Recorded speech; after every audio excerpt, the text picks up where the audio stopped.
Assalamualaikum warahmatullahi wabarakatuh.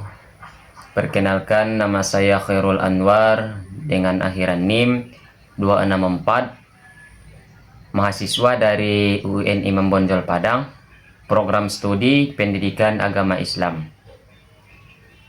Pada video kali ini saya akan memenuhi tugas akhir ataupun tugas ujian akhir semester pada mata kuliah usul fikih dengan dosen pengampu, yaitu Ibu dosen Nurasya Ahmad SHI MA, dengan pembahasan yaitu usul fikih sebagai bekal berpikir kritis bagi mahasiswa PAI.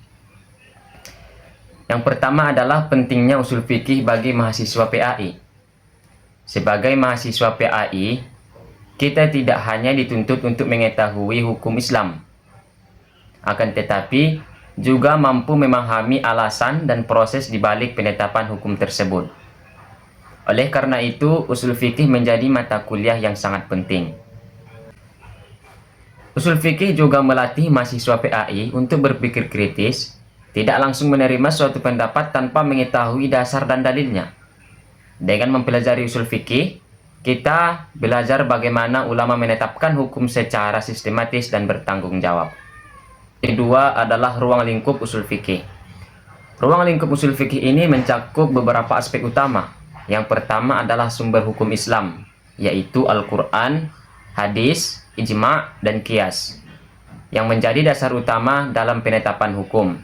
Dan yang kedua adalah metode istinbat hukum, yaitu cara menggali dan menetapkan hukum dari dalil-dalil syariat. Dan yang ketiga adalah kaidah-kaidah usul fikih, yang berfungsi sebagai pedoman dalam memahami dan menerapkan hukum Islam secara tepat. Nah, melalui ruang lingkup ini, mahasiswa PAI dibekali cara berpikir yang terarah dan logis dalam memahami hukum Islam. Ketiga adalah pembahasan yang paling menarik dan berkesan. Penerapan yang paling menarik dalam usul fikih adalah bagaimana proses penetapan hukum dilakukan. Dari sini saya memahami bahwa perbedaan pendapat ulama bukanlah hal yang perlu dipertentangkan, akan tetapi harus disikapi dengan bijaksana.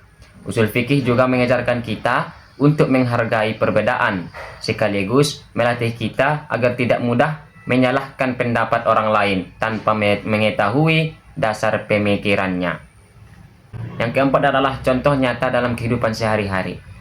Contoh penerapan berpikir kritis melalui usul fikih dapat kita lihat dalam menyikapi masalah-masalah kontemporer seperti penggunaan teknologi dan media sosial. Sebagai mahasiswa PAI, kita tidak bisa langsung memberi penilaian hukum, tetapi perlu mempertimbangkan dalil, tujuan syariat, serta dampak dari suatu perbuatan. Inilah bentuk nyata bagaimana usul fikih membentuk pada pikir kritis dan bertanggung jawab. Dan sebagai penutup adalah dapat kita simpulkan bahwa usul fikih ini merupakan bekal penting dalam membentuk cara berpikir kritis bagi mahasiswa PAI. Usul fikih tidak hanya menjadi ilmu teoritis, tetapi juga membimbing kita dalam bersikap dan mengambil keputusan hukum secara bijak. Mungkin itu saja yang dapat saya sampaikan. Terima kasih atas perhatian Ibu dosen dan teman-teman semuanya. Mohon maaf jika ada salah. Sekian, saya akhiri dengan Assalamualaikum warahmatullahi wabarakatuh.